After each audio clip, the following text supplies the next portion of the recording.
Sugar ফল করেছে। এই লাইনটা প্রায় আমরা আমাদের আশেপাশে শুনে থাকি। আজকের ভিডিওতে আমরা জানবো কি মেডিকেলি সুগার ফল জিনিসটা কি, কোন কোন মানুষদের মধ্যে এটা দেখা যেতে পারে, একটা সুগার ফল পেশেন্টকে আপনি কিভাবে চিনতে পারবেন, কি কি মানুষটা সিমটম শো করবে যাতে কি আমরা বলতে পারি কি মানুষটা সুগার ফল করেছে, আর লাস্টে জানবো কি কি কি আমাদের প্রিকশনস নেওয়া উচিত এবং কি কি আমাদের ফার্স্ট এড দেওয়া উচিত যাতে কি একটা মানুষকে আমরা বাঁচিয়ে আনতে পারি সুগার ফল কেস হয়ে থাকলে। তো শুরু করা যাক টপিকটাকে, কি মেডিকেলি সুগার ফল জিনিসটা কি। আমরা যা খাবার দাবার খাই সেটা আমাদের পেটে আসে, পেটের থেকে ইন্টেস্টাইনে আসে, সেই ইন্টেস্টাইন থেকে জিনিসটা অ্যাবজর্ব হয় হচ্ছে রক্তে। এবার এই রক্তের থ্রু দিয়ে জিনিসটা ছড়িয়ে যায় হচ্ছে বিভিন্ন সেলের কাছে। এবার আমরা যা খাবার খাই তার মধ্যে থেকে একটা ইম্পর্টেন্ট কম্পোনেন্ট হচ্ছে কার্বোহাইড্রেট। এই কার্বোহাইড্রেটেরই একটা ফর্ম হয় হচ্ছে গ্লুকোজ। এই গ্লুকোজের কাজ কি আমাদের বডিতে বিভিন্ন সেলের কাছে যাওয়ার পর এই গ্লুকোজটা এটিপি তৈরি করে, এনার্জি তৈরি করে। এই এনার্জিটাই আমাদেরকে বিভিন্ন কাজকর্ম করতে এনার্জি দেয়। তো গ্লুকোজ আমাদের রক্তে থাকা সবসময় দরকার। এবার নর্মালি একটা নর্মাল পার্সনের মধ্যে, একটা নর্মাল মানুষের মধ্যে এই গ্লুকোজটা 70 থেকে 110 এই রেঞ্জেই থাকে, মিলিগ্রাম পার ডেসিলিটার এই রেঞ্জেই প্রেজেন্ট থাকে। তো এইটাকে বলা হয় র্যান্ডম ব্লাড গ্লুকোজ। এবার হয় কিছু মানুষদের মধ্যে সুগারটা ফল করে, সুগার ফল করে মানে ব্লাডের মধ্যে এই সুগারটা কমে যায়, সেটার ভ্যালু 70-এর থেকে কমে যায়, 70 মিলিগ্রাম পার ডেসিলিটারের চেয়ে সেটা কমে যায়। তো সেই কন্ডিশনটাকেই আমরা মেডিকেলে বলি হাইপোগ্লাইসেমিয়া, আর বাংলায় বলি সুগার ফল করেছে।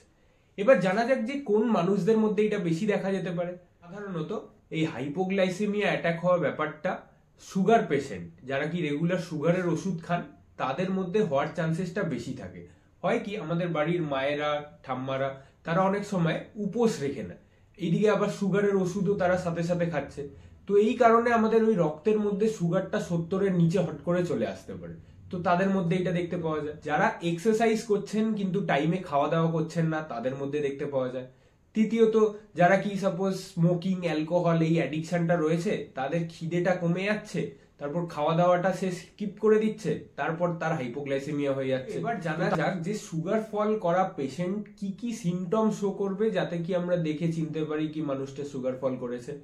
তো মানুষটা কমপ্লেন করবে হঠাৎ করে আমার হার্টবিট খুব জোরে হওয়া শুরু হয়েছে, খুব জোরে হার্টবিট করছে, আমি ফিল করতে পারছি, আমার হাত পা এরম কাঁপা কাঁপা দিচ্ছে, আমার বড্ড বেশি ঘাম হচ্ছে।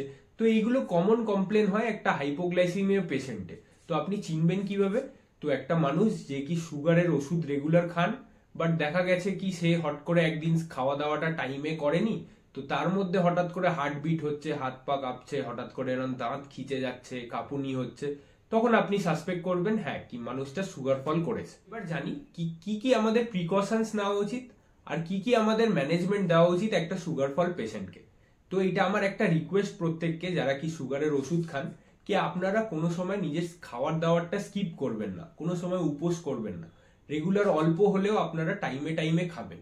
এটা হওয়াটা খুব ইম্পর্টেন্ট, কেন কি আপনার যদি সুগারটা ফল করে রক্তে তো আপনি কোমায়ও চলে যেতে পারেন। তো আমার একটা ছোট রিকোয়েস্ট প্রত্যেককে কি যারা সুগারের ওষুধ খান তারা উপোস কাইন্ডলি করবেন। তো ব্যালেন্সড মিল খাবেন যার মধ্যে কি একদম সমান পরিমাণে কার্বোহাইড্রেট, প্রোটিন, ফ্যাট প্রেজেন্ট আছে। এই না যে আপনি শুধু প্রোটিন বেসড ডায়েট নিচ্ছেন বা শুধু ফ্যাট বেসড ডায়েট নিচ্ছেন, কার্বোহাইড্রেটটাকেও নিজের ডায়েটের মধ্যে ইন্ট্রোডিউস করবেন।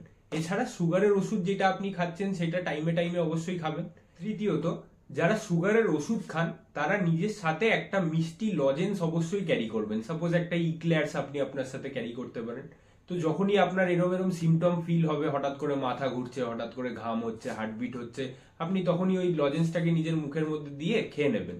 তো এতে আবার আপনার সুগারটা পিক করে যাবে, আবার জিনিসটা ঠিক হয়ে যাবে।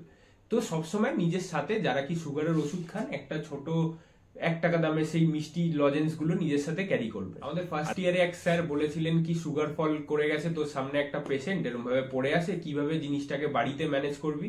তো আপনি যদি তখন শক্ত লজেন্স তাকে খাইয়ে দেন তো ওর তো দাঁত খিচে আছে, কাঁপুনি হচ্ছে, তো এতে শ্বাসনালীতে আটকে যেতে পারে, তো তাতে তো তার প্রবলেম হবে।